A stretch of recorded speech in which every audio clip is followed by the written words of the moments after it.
Hey guys, I'm Rick, and that is one big pile of bricks with our amazing guest, Brick Show Jason. Is that how we introduce you, Jason? I don't know. How do we introduce you? Brick Show Jason? Just Jason from the Brick Show. Just Jason from the Brick Show. Yep. So, firstly, thanks for joining me. I know it's been a bit of a weird time and like trying to connect and emails and all that sort of stuff. I appreciate it. How are you feeling with the current state of Lego right now? Current state of Lego. To be honest, in the last few years, I haven't been as immersed into the actual, like what they're releasing and everything they're doing. A lot of the drama. There's a lot of drama. Yeah, there's a lot of drama. Once our channel got taken down, it took a year or two to kind of get over that for me personally. What's damage? So explain to the people watching and listening and all that stuff at home what happened with Lego and the Brick Show.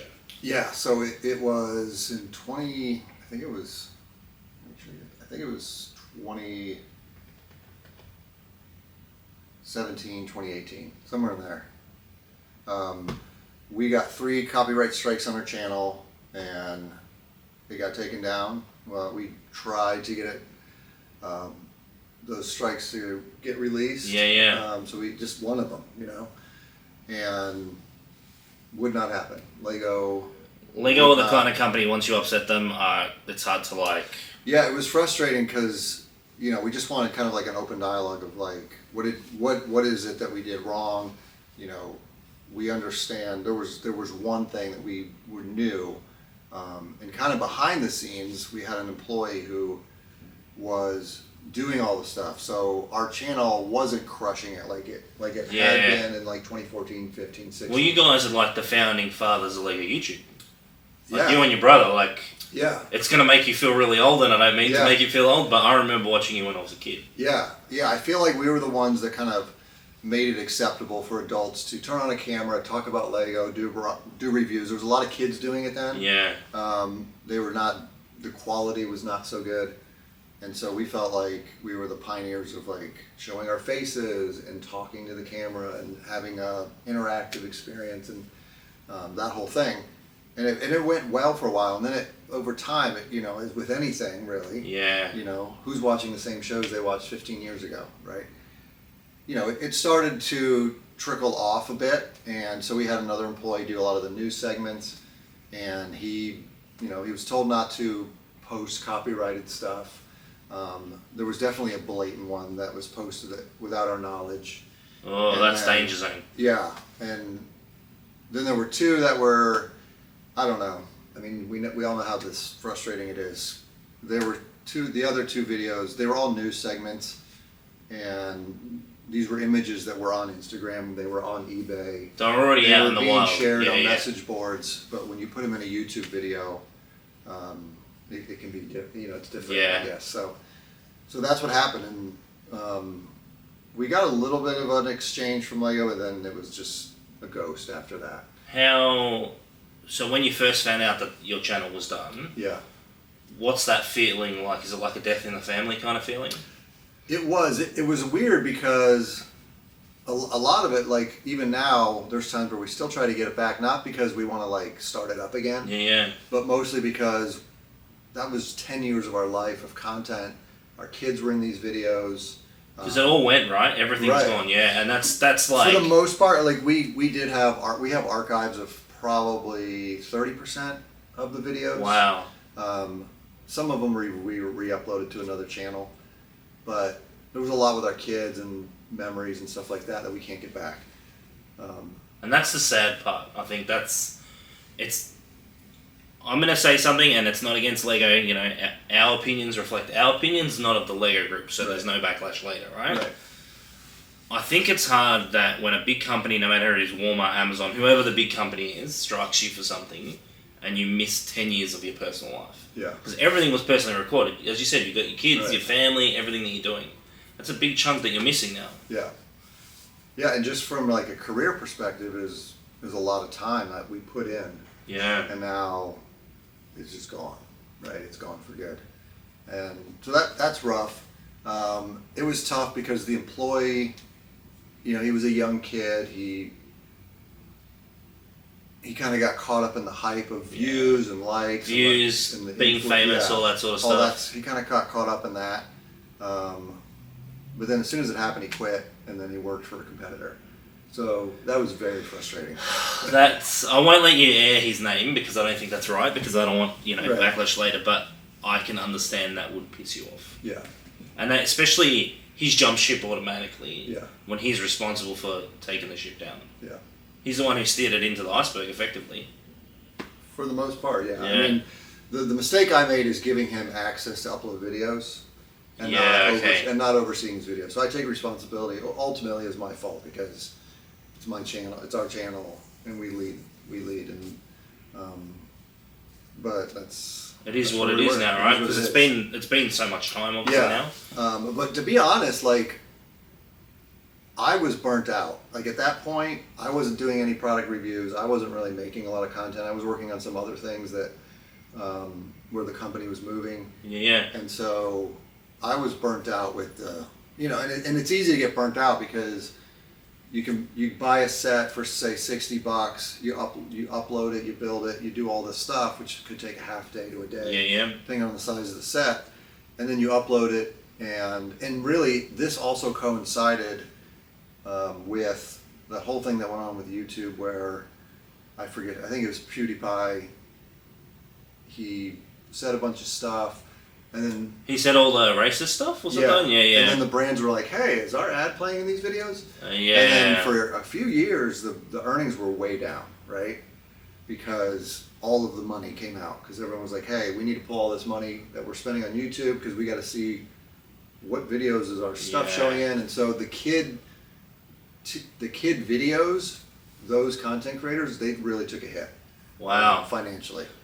Which included a lot of people in the Lego, and we didn't know. And then YouTube was starting to try to like figure it out and fix it, but it wasn't quick. There was no quick fix. There's never a quick fix with a big company that makes such a dramatic change straight away. Yeah, and I don't think they realize the damage. Yeah, and they can fix it with whatever guidelines. You could tag a video. Is it for kids? Is it not for kids? Yeah.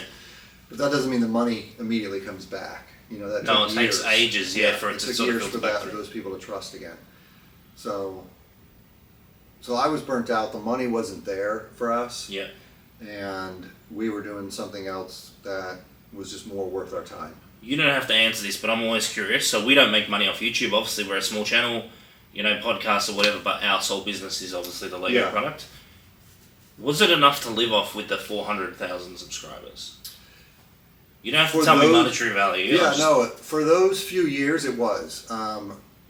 There was, it wasn't the only thing we were doing. So we were vending at shows, Brick Fair, Brick Universe, that stuff. We were vending at those shows, which we did well at because people knew us. And kids want to meet you because they've been watching you, right? Right.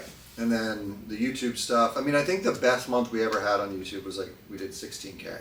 Wow. That was the best month. That's a lot of money. All things considered, that's a lot of money. Yeah, somewhere in that range. But then we also had some affiliate stuff we were doing. We had the blog, which was one of that's still up and that still does really well with affiliate commissions and that stuff. So do you and Steven still work on the Brick Show as a business, or is it separated, or like? So it's more separated now. Steven and I, it wasn't a relationship thing. It was just a business model thing. So he really loves sets, retired sets, and so he focuses more on that. And then I've kind of transitioned. I run the Brick Show shop. Yep. And he does a lot of conventions. I do the Brick Show shop, and then B3 Customs is the design studio. Yeah. So we make a lot of products. We have almost 1,000 products. It's a crazy amount of inventory. Yeah. That's a big space. So we've been built. That started in 2016. So that was happening while we still had the YouTube channel. Then we lost it. We're still working on that. Because we kind of knew that the YouTube thing wasn't going to last forever. Well, and that's the thing. You're the smart guys that were like, it's not going to last forever. We're going to take advantage of it now. Yeah. So we began backup plans and we got a plan for the future, keep pouring into this, but also let's pour into some new areas. And then obviously, I don't like talking about money with people because it's rude. But obviously that's enough to support you now, and that's going reasonably well. Yeah, it's going well. It's been interesting. So we kind of split off and attacked our own business models 7 months ago or so. And so I'm not going to say it's great, but it's getting better. Yeah, and it takes time to grow, right? Yeah, because it's kind of like we both have a startup again. Yeah. And so you kind of have to refigure out everything. So were you and Stephen quite close because you were together on YouTube? Yeah, we're very close. I mean, he's 3 years younger than me. He lives in South Florida, so like 3 hours from here. Oh, wow. So we still spend a lot of time together. We still, like this summer, we're going to be doing vending at shows. I'm going to be vending at shows. Oh, that's awesome, man. That's really good. As B3 Customs, and he's going to be vending as the brick. He's sharing like a space? Yeah. We'll have separate space, but like we'll share hotels and that stuff so we can... It'll be good for you guys to be back together again. It might feel like old times, right? Yeah, it'd be nice. And I think it's hard too because when your life is solely consumed, and back then that was really the only social media, where now there's like 100 of the stupid things. Yeah. But when your life is 100% on camera, I don't think people understand how exhausting it is. And having to always be on, right? Like, it is, yeah. Because you can't have a bad day. Right. Like, in the town I live in, obviously people know who I am. I shop in the town over because if you're not feeling well that day, you don't want to be like saying go away to some poor kid, you know, like. Yeah. And I think that's the hardest part, is that people don't understand that. Like, for people like me and you, we're not the big people, right? But imagine being like Mr. Beast big. Yeah, I know. Like, you can't go anywhere. You can't do anything, right? Like, 150 million subscribers is a lot of people. Yeah. Like, that's... Yeah, like, I mean, it's crazy. I was just shopping at Home Depot a couple weeks ago, and the cashier, he's like 22 years old. He's like, he remembered me from YouTube. Wow. And he's like, oh yeah, I watched you when I was a kid. So it's a lot of like the early 20s, mid-20s age group that still recognizes us like every once in a while. It's crazy. I think too, because when YouTube was first starting out, it was like the new thing, and parents back then didn't understand about being responsible on YouTube. Yeah. Where now it's different, right? There's a lot of weird stuff, and there's stuff you can discover on YouTube where back then I think parents were like, yeah, it's free TV effectively here. Yeah. Watch these guys playing with Lego, which is innocently enough, right? Right. Yeah. I mean, it was a great run. We did a lot of fun things. We got to go to some really great places, and we actually got to go to London once. That's amazing. There was a convention. I think they're still around Brick.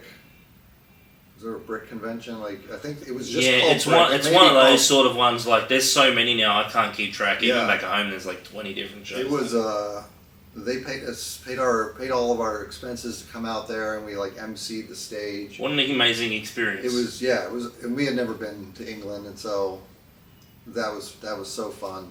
And then, I mean, it was the biggest convention I've ever been to. It was gigantic. I think they had like 100,000 people come to a Lego. It was just Lego. That's crazy. And back then, like places like Brick World and all this, they weren't as big as they are today. Yeah. Because obviously you got Lego Movie and all this other stuff that Lego were doing that are bringing so many people into the brand. Right. How is your like feelings and relationship with the brand now, considering everything that happened in the past? So it's a loaded question, I know. Yeah, I mean, it's always danger zone, those questions. The way that I view it now is I don't get involved because, as I said, I'm burnt out with it all. And I love their product. I probably love their product more than any company in the world, right? That's why we want to work in consume it and do stuff and build and whatever. And so the other stuff, I can't control it, and it's also like why I really won't make content anymore. I'm not going to promote their stuff when I don't feel like I'm getting equal communication, and equal stuff back. But I'm a creative person. Like, I'm unorganized but very creative, and so the B3 Custom stuff is kind of what I focus on now, and just being able to use their parts as a way to create some fun stuff. That's kind of been my focus, and so I just really focus on creating new products, creating fun products for people. Do you feel like the founding father of Lego YouTube? I've heard that a lot, so yeah. I mean, well, I feel it's it's the truth, right? Like, there's definitely people that have like challenged it, and I'm like, okay, whatever. Like most people, ask kids that were 10, 11, 12 back then, and they'll they'll usually defend us. Well, I think it's one of those things, because there was an interesting conversation before I flew over to the States with a customer of ours. And he's like, oh, what are you doing? I said, oh, I'm trying to catch up with Brick Show Jason. And he was like, what? And I was like, yeah, man. Like, he's like, oh my God. I was like, yeah, you know, we're trying, we'll see if it works. Because, you know, time differences and emails and stuff. And he was like super excited the fact that I was going to catch up with you. And, you know, I was like, oh, yeah, cool, let's try. And then when I saw you earlier today, I was like, oh, look, it's Brick Show Jason. Because it's like memories of being like young again, if that makes sense. Right. Do you feel like you guys made a pretty big impact in the Lego community? I do. And kind of back to your question before, we were probably in the community more than anyone, or definitely in the top 5, right? And we were part of the ambassador program, which we got kicked out of because we didn't. And that would have been relatively early back then, that ambassador program. It was. It's not like how it is today, where it's got like 100 different people or whatever. Yeah, it was pretty early on. We were told because we weren't commenting enough on the message boards, which was really frustrating because it just so happens that year we had gone to 25 Lego shows. 25? 25. So it was like we weren't being interactive enough in these message boards, but it was phrases in the community. Yeah. And it was like, wait a minute, we were at 25. I don't know anybody during that time that 25 was is doing a lot of 25 shows. Right? That's something like one every second. It wasn't like we were just there vending. We were part of the Brick Show. It was called the Brick Show Experience, and it was at Brickfest Live, which is a big event here that they do like 30 cities a year still. And we were there meeting fans. We were actually filming kids and saying, you know, hey, what's your favorite set? And we had a line of kids just come up, and we had topics, and they'd answer it, and then we'd air those videos on YouTube. So it was like, we're letting these kids who are fans of ours be in a Brick Show video. Which they would have loved, right? Yeah, they loved it. Nobody was doing that stuff. Nobody still has done that kind of thing, right? So that's what we did that year, and then we got banned, whatever, removed from the ambassador program because we weren't involved in the community enough. But you were like, properly involved. This is literally the most anybody can do. I don't understand. But it was whatever. Like, we didn't really. A lot of people joined the ambassador to get free stuff, right? That's what I feel like it is now. Free stuff. We didn't need that connection. Yeah. Plus, you guys were at a different stage of your life, and this is not meant to come across as like disrespectful and stuff, but you guys were a lot older, obviously, than most of those YouTube kids, which are now adults, most of them. But like, you guys had experience. You guys already earned your money in life, so you could afford without having to dangle the carrot of free stuff, right? Yeah. I mean, if your business is big enough, you don't need that, right? But over time, though, as our channel began to deteriorate a little bit, like just use viewership, and a lot of that I think too was just a lot more people were doing it. You know? Yeah. And so that's just with anything. There's only so many people. It wasn't growing quick enough to where, you know, now there was 100 channels, now there's 500. Yeah. And now we're all splitting views. And that's the thing that, like, I think it's hard for a brand like Lego, right? Like, they're #1 toy company in the world right now, which is awesome. But you can only grow by a certain amount of people because you're never going to be able to continue growing. And when you've got, like, 1,000 YouTubers doing Lego, you're going to have 3 or 4 major big players. Yeah. And then you're going to have a smattering of 100, 200, 1,000 views here or there. Yeah. And I think it's hard to retain attention. But, you know, you guys were the establishment. You guys were the first guys that I remember. I don't really remember. There's a few that are still around now. Obviously, we discussed it earlier. Yeah. I don't want to put on recording because I don't want to get into trouble. But, like, there's a few, you know, that are still around, which or whatever. But I think it's always going to be hard to retain viewership with Lego. Yeah. Especially because unless you're getting free stuff, which, you know, some of these YouTubers are now. Yeah. But when does it become unsustainable for Lego to keep giving out free stuff? Right. And that's going to be the interesting... Yeah, and for a lot of these people... So it's hard for somebody like me if I'm just creating content and I'm gonna make, you know, whatever. Let's say you do well and you make 10K a month, right? Yeah. But you have a business partner, so you're splitting that. So that's down 5K each. Right, and then we have a family. Like I have 3 kids. That's not a lot of money. I have 4 kids. Well, That's how cloud. Sorry about the other child that you forgot about. That's like. So I have 4 kids. My brother has 3 kids. So to take care of that, you need a lot more. Whereas we're competing against somebody that's working. Probably living at his parents. Living at the parents' house, and they just have to worry about themselves. Yeah. So they have tons of time, right? Tons of time. They can pour everything they make and earnings back into to keep growing. Sets and growing. So after a while, unless you're growing at a high scale, you can't compete. It's too hard. It's too hard. Yeah. The grind is harder now than it was back then. Yeah. Especially with the amount of noise, because you're competing against, obviously, TikTok, which is the biggest social media platform in the world right now. Right. No one really cares about Facebook anymore because it's like the older generation. Then you're competing against Instagram. And there's so much ways to get people's attention that like I said to my wife, that I'm struggling to keep up because, like, when do you hire somebody to create content, but then I feel like it's not original. Right. Because you're like paying somebody and then I feel like they're being forced to be happy. Like it's a bit of a weird thing. Yeah, and because, again, it takes these companies a while to figure out their business models. So we were doing really well on YouTube. Facebook was there, and we had we had 80,000, we still have around 80 something, but we had about 60 and it was growing, 60,000, and our stuff was doing real well there, but you couldn't monetize it. And that was happening on Instagram and TikTok, which I think was under another name then. So you can have a big following somewhere, but at the time you couldn't monetize it. YouTube was the only place you could monetize. Like if we were who we were then now, we would make a lot more money. Yeah, especially on I think you can make money on Facebook now. I think there's a way you can people pay for stars or whatever. I see it with Beyond the Bricks channel. They get a lot of that sort of, but they're the kings of. I don't know the boys personally, and nothing against them, but they're the kings of resharing other people's content. Yes. You know what I'm trying to say? Right. That works for them, awesome, but it's not original. It's all, they're sharing other companies' stuff and borrowing videos from here and there, and probably not really paying for it and making money off it. Right. Which I find, not great. Yeah. I just think it's a weird. I see where you're coming from. Yeah, you know what I'm saying? Without coming across as rude or being against those guys, I just feel like that.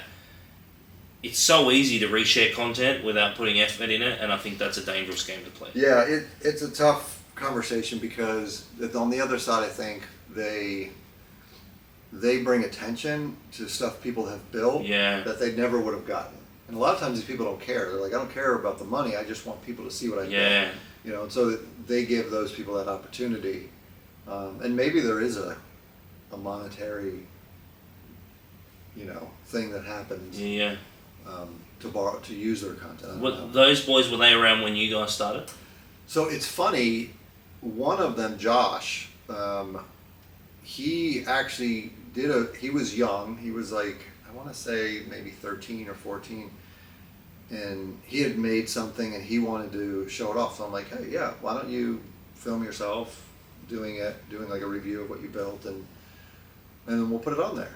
And so, again, we don't have it now, but he's actually was on the Brick Show early on in his before he even did Beyond the Brick, and showed off what he built and stuff. So that's kind of cool. Founding father, man. That's how it is. All these. Yeah. And I use this term very lightly. YouTube kids.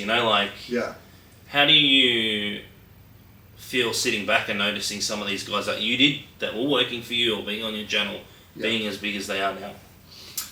I'm proud of some of them because we have built relationships with some of them. Some of them, they still do it. They're not really doing it for money, but they just do it because they love it, right? And I love that. And then we see them maybe once or twice a year at a show or, around. Usually it's at a convention or something. How do you find attending Lego shows now? Is it a different feel compared to what it was back then? It's definitely more influencer focused, right? And honestly, I feel like the organizers could even do a better job at it. Some of them get it.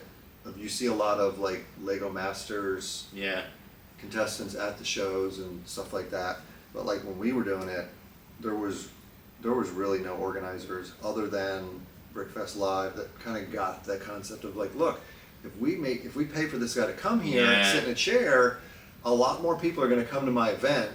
So let's take care of them. Well, it's a small expense if they're paying whatever it is, a couple $1,000 to bring someone across to sell out on tickets, right? Yeah. So that wasn't being done much back then. It would happen, but it would happen just because, that YouTuber was already going to be there anyways. Yeah. They paid to get in, or they paid to have a mock table, and then people would just come up to them. But the organizer didn't initiate any of that. I think it's still happening now where people don't understand that. I think the older generation, like that have been in Lego shows for like forever and they're like dinosaurs and they don't understand that kids' attention on social media is a big money maker. Yeah. So if you're bringing someone like Holly, who's got quite a lot of followers, or Emma, Emma Soros, all these big people, people will come and people will sit there and watch them on a panel and, just consume everything that they're doing. On the weekend. And so like if you've ever been to a Comic-Con, I went to a Comic-Con, and I think I paid $60 to get a picture with Johnny from the Karate Kid. Yeah. Right? Cool. I met him, I got a picture with him, paid $60. I don't know, I forget, I probably paid like $25 to get in there. Yeah. And so like that's what I remember about the show, right? These Lego conventions, the big YouTubers of today, if you get them there, even if you have a show that's mediocre, and which I do think is happening now with a lot of the Lego I think it's flooded. Conventions. There's not a lot of original builds. Well, and this is the problem. I think that the market is getting flooded, and I think we're at a weird time where people come into the convention circuit, and it's not necessarily about money, and I respect that. But money is how you pay for the next convention. Right. And they're all funding these mediocre sort of Lego shows, and it's happening back at home as well, that there's a lot of shows that are not very good, We used to have like the 5 major ones, and there's probably major one here in every state. If you have X amount of major ones, that's all you really need. Yeah. Where now if it's an average one and you're getting, I don't know, Lego Master Mel or whoever's on the show now, like bringing them across, you're going to get people that want to come and see them. Right, yeah, and that's kind of my point is, you can have a mediocre show, but if the kid comes there, a family comes there and the kid, he likes this YouTuber, he likes this Lego Masters contestant, and they got to meet them. Yeah. That's the world to them. Like that's everything. That's right? everything, right? That's what they're going to remember about the event, and I think a lot of the organizers have started to like understand that. But yeah, just the contrast of like, no, the big Lego YouTubers to that kid is bigger than a movie star. Yeah, that is their it's movie true. It's star. their movie star. It's their like Sylvester Stallone or whatever. Who they spend their day with. Yeah, because they'll just watch them all the videos. And they're cheap. Like it's cheap to bring the influencers in, so that people come to your event and people remember the event. Yeah, and that's I think that's the key, making a memorable event for next year. Because I think the biggest problem that most events are happening, at home, is that there've been some mediocre ones. We've just come out of a pandemic, which is always hard. Like first one we ever, hopefully last one we're going to experience. Like and I think them bringing like Emma Soros or Brixie or any of these big YouTube channels that are quite massive right now, they could just make a killing. Like, and even if they just cover their costs and food and accommodation, right? Because these guys could be filming live videos at the event, which they should be doing, like how you guys were, and just wrapping it up and making it like a good sort of and Whatnot is become huge here. It's massive. We don't have it at home. I've just been seeing it because there's a few guys I follow on TikTok that are like Lego guys that are like, well, I'm selling a Whatnot, so obviously it's a big like. Yeah, it's huge here, and it's good because you can have influencers interacting. They're making money. They're interacting with their fan base, and a lot of times they're making, custom stuff that only they have of, that kind of fits into the culture of their channel or whatever, and they're able to sell that to their fans. So with Whatnot, what is Whatnot for those from Australia that don't know nothing about it? Yeah, I mean, if do you guys have like QVC, like a shopping channel? Yeah, we have something similar. It's basically that, but it allows anybody to do it. Wow, cool. Yeah, and so you install the app, you become a seller, and you just hit start the stream, you know, and then they have tools where you create listings of what you're going to auction off, or you can do buy it now stuff, and you just do it at your pace. You know, you can take an hour to sell 10 things, or you could sell 10 things in 5 minutes, and it's all at the core. It's an auction system. So the more people you have on, the better. And people will bid, and that makes total sense. Yeah, and so, but you can also have like a buy it now stuff at set prices. Yeah. You can do giveaways, and that usually helps the what seller. A smart way to finance an influencer. Right. Because you're engaged, like you said, engagement is key in this industry. So like, if you'll get that kid's engagement, and he's like, Mum, I want the credit card, and he's dropping, a couple of $1,000s on whatnot. She's like, what's this charge? And then, at least they get to interact with them. What a great system. You can ask questions, you can interact, and it's a great tool. And they are approving it very quickly. Wow, there's a lot of stuff that you're like, hey, we wish we could do this, or we wish, like when we run a giveaway, only people who have bought stuff can win the giveaway. Because you would have a lot of people just only popping in for giveaways. Yeah. And then they would never buy anything. And that's literally what they would do. Well, they've stopped it, like you have to actually be on your stream to win the giveaway. Wow. Or you could do it where you have to actually buy something, so you can give away something. It's good that they're able to change it quickly and not be like Facebook, where it takes 2 years to change something, Yeah, they've been great. They've been really great. And you're on there, obviously? I'm not on there a lot. So my brother's on there a lot. He's one of the biggest Lego whatnot streams. It's under the Brick Show. Yeah. And he does it a couple times a week. I'm under there as B3 Customs, and we've done like 1 or 2 shows. We're gonna do more where we can kind of like maybe every Friday say this is the new stuff we have for this week. We plan on doing a lot of like limited stuff where we just print limited stuff, and it could only be done on whatnot. Yeah, it makes it's like, sense. Hey, we're selling these 10 custom figures. We only made 10 of them, and we're only giving you guys a chance to buy them here. Yeah. So it's a good way to get attention across. Yeah. And you guys have the name for it, like being like the first ever proper Lego YouTubers. Yeah. I don't think there's actually many people that are still around that was from that era. Yeah, I would say the ones I'm thinking, there's only one that I know is still around, David Hall. Oh, yes. He's the only one that I know, and he was doing stuff before us, but he was young. He was real young, and he was actually, his name was Lego Boy 1 2 3 4 5 6 7 8 9. That was his name. And eventually, that's totally a kid thing, right? Like, yeah. Oh yeah. And eventually, he realized like I can't have that word Lego in the name, so he switched it, and now he's Solid Brick Studios. Yeah, he's a big deal. Like, he's still around, which is awesome. Yeah. I follow him on all the stuff. It's hard because, keeping my attention's not easy, especially with the amount of Lego noise there is right now. Yeah. There was one other, he's not around anymore.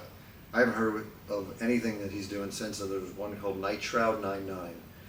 And he was crushing it right before us. And we're like, this kid's crushing it. And he's just like reviewing stuff on his bed in a dark room.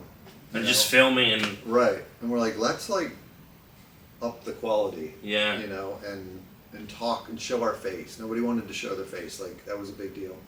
Nobody... I think that's still a sort of a weird deal now where people don't like to show their face. Yeah. But it's all about building an emotional connection. That part of it has changed, and I feel like if we were the pioneers of changing that. Yeah. Right? Changing that culture of... Because it was always seen as, if you show your face, then you're not all about the Lego. Yeah. Right? And that's not how we viewed it. We're like, obviously we're all about the Lego. That's literally the only thing we talk about on the channel. Yeah. But we want to interact with the community. We want to have like an engaging experience, right? And so that's why we decided to do it. And we wanted the quality to be better. The quality only hits a certain amount when you're just showing your hands in a... Yeah. You know what I mean? Like our beautiful white wall we have behind us. Like this. Well, Jason, I appreciate you taking your time out of your amazingly busy schedule to be and catch up with me. We're going to go have lunch because I'm getting hungry and you're probably getting hungry. Yeah. There's a lot we can talk about. Well, that's right. We can talk about so much. So thanks again. I appreciate it. I'll put links down to your B3. B3 Customs. It's Build Better Bricks. Build Better Bricks. Okay, so I'll make sure I remember that. Jason will edit it. Our editor will edit perfect. But thank you so much. We appreciate it. Yeah, thanks, man. Appreciate it.